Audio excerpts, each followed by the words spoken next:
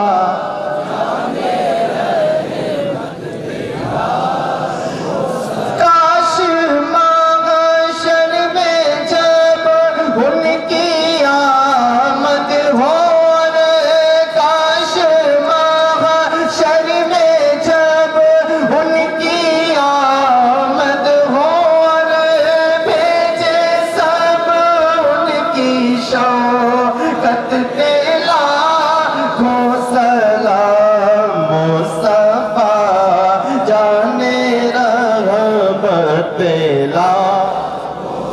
مجھ سے خدمت کے خود سیکھ گئے رضا مجھ سے خدمت کے خود سیکھ گئے رضا مصطفیٰ جان رحمت پہ لاکھوں سلام شمع بز میں ہدایت پہ لاکھوں